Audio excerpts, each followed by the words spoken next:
We're ready to proceed, Judge. All right, do we have a waiver? I think I approached you with it. There it is. All right, this is a case 2023 CRV 1187, State of Ohio versus Banks. Mr. Banks, you do have the right, because there is a potential jail sentence, and you have the right to a jury trial and to have Judge Good hear your case and do the sentencing.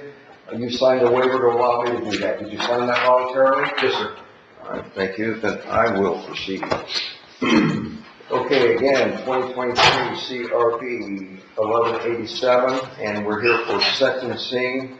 The defendant pled guilty on, or changed his plea, on no contest on February 2nd, 2024. At that time, a pre-sentence investigation was ordered by Judge Good.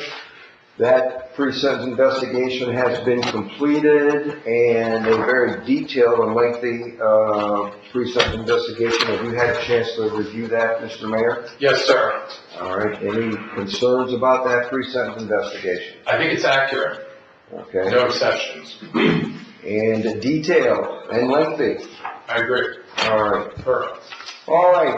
Mr. Mayor, do you have anything you wish to say before I pass sentence here? Briefly, thank you, Judge. In mitigation, this case has been the subject of a great deal of discussion between my client and I, the court and I, the state and I. Everybody, the victim, has had an opportunity to weigh in multiple times with respect to her thoughts on the case, not just thoughts as to how this all happened, but what should happen. Ultimately, the end result was the compromise that we reached last month. My client entered a plea, as you know, and is here for sentencing stay on the amended charge of assault. And so there really isn't much discrepancy here with respect to the facts. I've read over what my client indicates is what happened. Also had an opportunity to read through the reports and become familiar with the victim's version of events. It's clear they were in an argument. It's clear that my client lost his temper. And it's clear that he decided the best thing was just to leave, which is not necessarily a bad choice. In the process of leaving, his wife got sort of in his path, and he freely admits that he did shove her out of the way. Unfortunately, in the midst of that act, she lost her balance, direct result of the shove, fell to the ground, and landed awkwardly on the steps, and that was the resulting harm. As domestic violence assault type cases go, I think we have to be in the business of comparing for purposes of what an appropriate sentence is. I don't think that there's anyone in this room that thinks that this isn't serious. They all are, by definition. Domestic situations are always serious. But I also don't think anyone would disagree that it does not constitute the most serious form of the offense. I think we've all seen cases factually, injury-wise, that fortunately are far worse. And so for that reason, coupled with my client's lack of record, not surprisingly given his line of work, he presents as someone with no prior criminal history. And lastly, based on his response to this offense during the pendency of the case, I believe that a period of community control and a suspended jail sentence is appropriate. When I speak about his adjustment in response to his actions being positive, I mean that. My client, on his own, linked with counseling and treatment, he recognizes not that he's making alcohol as an excuse for his behavior, but it certainly is part of the conduct that helps explain why it happened. He also has addressed depression issues, anxiety issues, and anger issues, which were also diagnosed as part of his evaluation. Specifically, he's been counseling twice weekly with the Affinity Health Works in Bucyrus. I have furnished the court with all of the most recent updates. They all speak to an individual who is motivated and doing well in counseling, freely and openly acknowledging the issues that he presents with. He's not drank. He's not had any problems with drug screens during the pendency of this case, and he seems committed to making changes, but he also recognizes in the reports that it is going to be an ongoing challenge for him with respect to staying away from the alcohol that we think inform the conduct here. But as far as people go, in making an effort to put their best foot forward.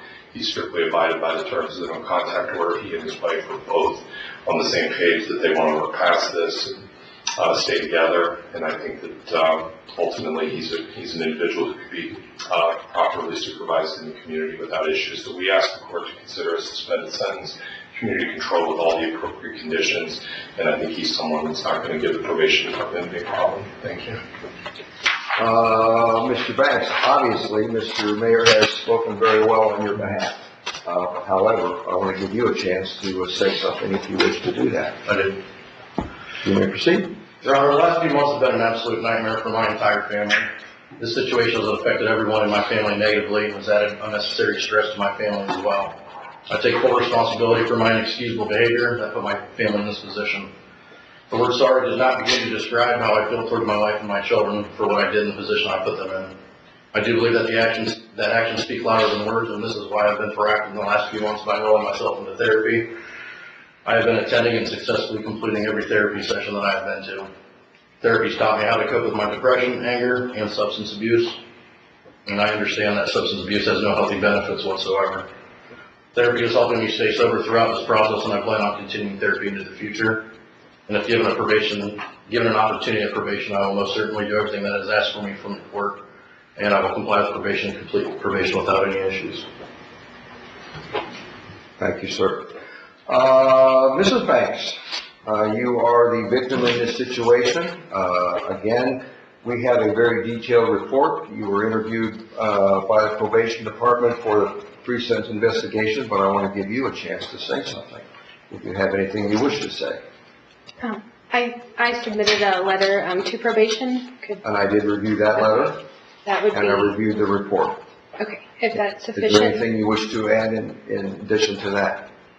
No, just that this has been a learning experience for our entire family, and that I'm confident that moving forward, we will step forward with our best foot. And Are there any changes you want to make to the letter that you wrote to the probation department? no, they're not. Anything else? Thank you. Mr. Hunter?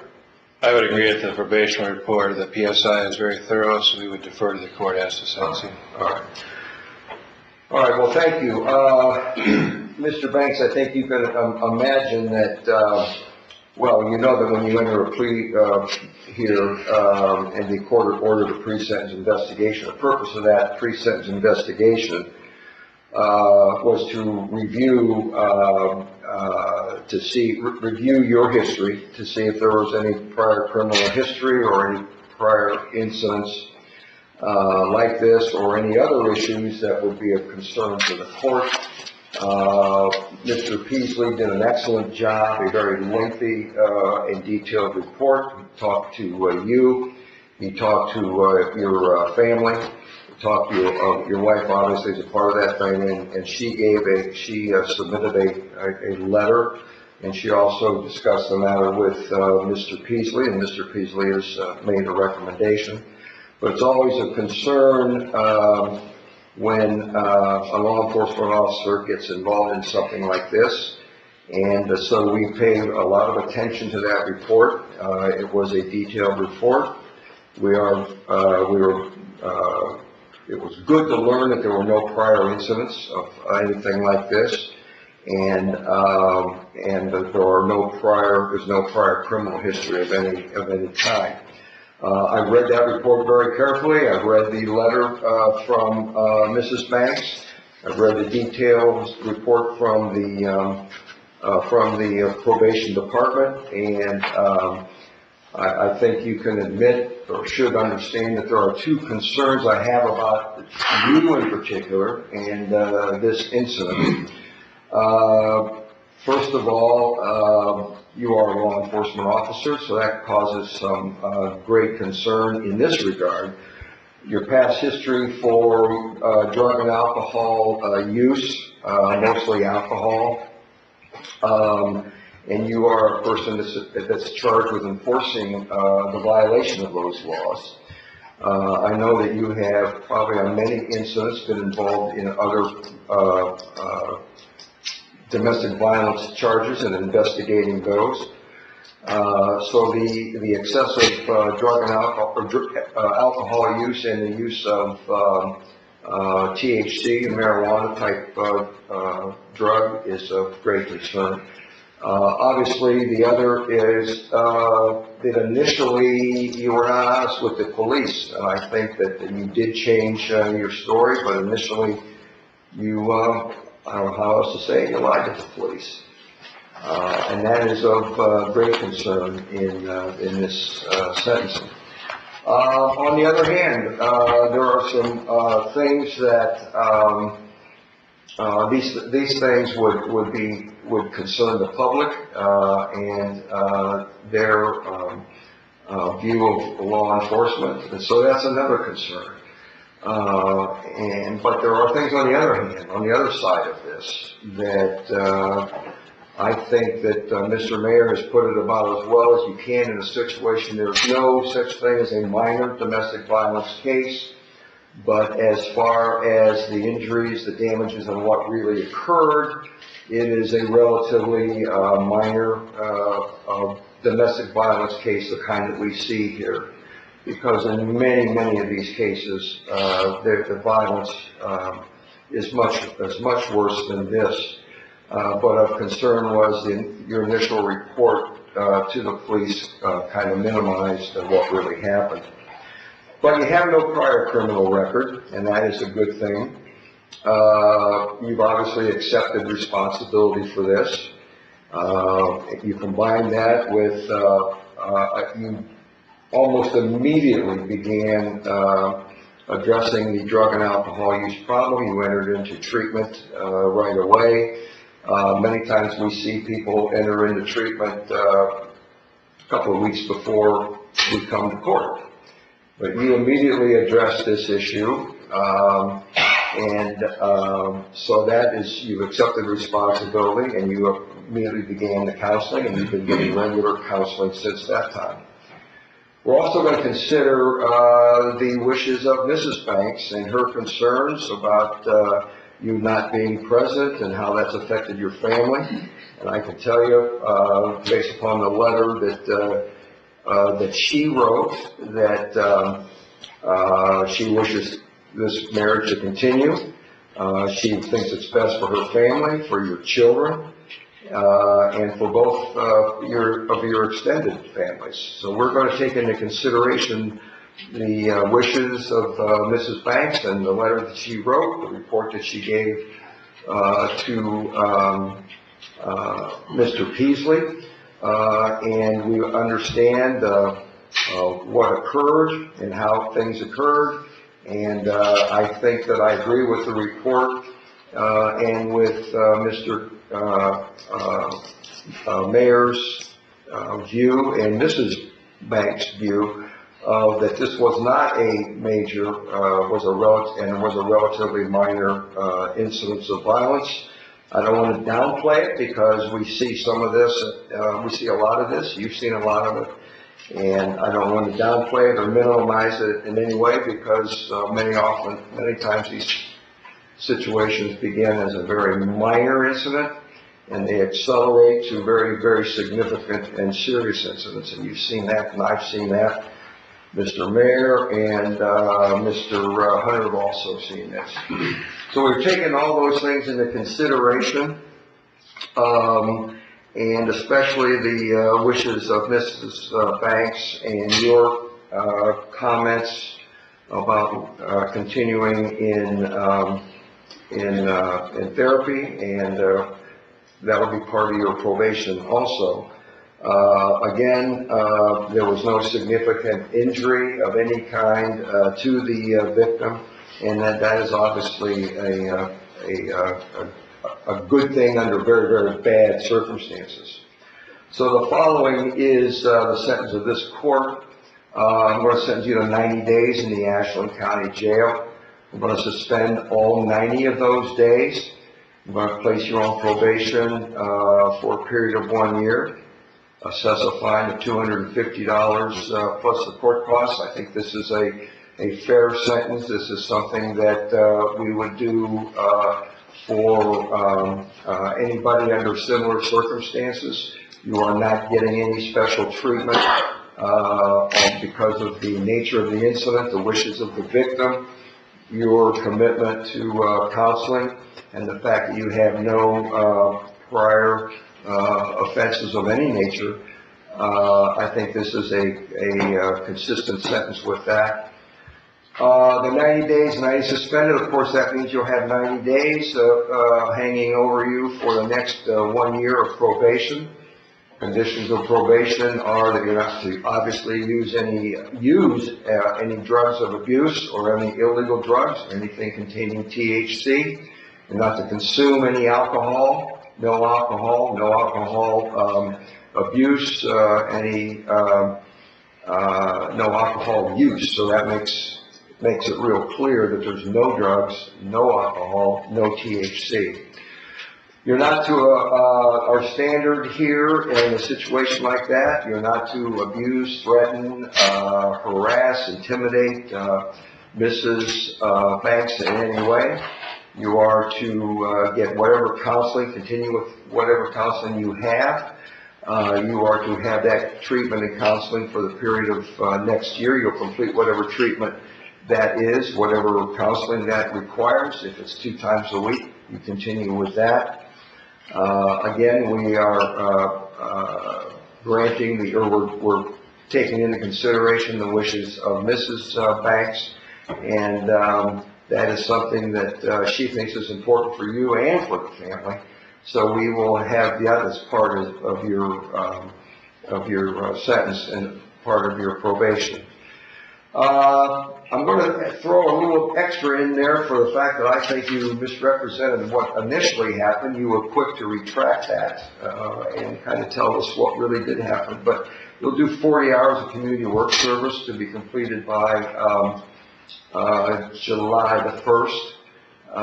And the terms and conditions of your probation with Mr. Peasley will be reviewed right after this sentence. You also go out when you go out in the lobby to meet with Mr. Peasley, I want you to make arrangements to pay your fines and your costs. And you obey all rules and regulations of the probation department. I don't think there'll be any problem with that. And I think you'll do what you're told. Mr. Mayor has convinced us that has done a very good job of representing you and has convinced us that you will obey all rules and regulations. And I expect it. I think Mrs. Banks believes you will review and maintain and do what you're told and will complete the probation and the counseling, and you'll do the community work service. So I don't anticipate any issues or any problems. So, is there anything else, Mr. Peasley? Your Honor, you wish to, it doesn't sound like he plans to quit, but you wish to require that as part of his probation, he continue with his counseling. To do what? That he continue with his counseling. Oh, I thought I made that a part of the other counseling. You did. Yeah, he has to continue with that counseling and everything that it's about. It's been 2 or 3 times a week or whatever, that's going to change over a period of time. That will continue until they make the changes. He is to advise you of all those changes. He should submit regular reports to you to make sure he's complying. No problem with that. Anything else? No contact. Well, the no contact order is this. It's not no contact. Obviously, the temporary protection order ends at this time. The specific wording is that you are not to take, you're not to abuse, must not in any way attempt to harass, threaten, intimidate, or use physical force with Mrs. Banks in any manner, in any public or private place.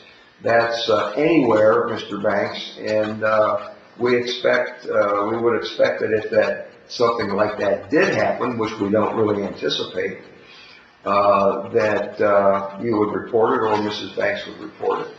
But of course you can have family contact, you can go back to the home, whatever you folks work out mutually, but the temporary protection order ends with the sentence.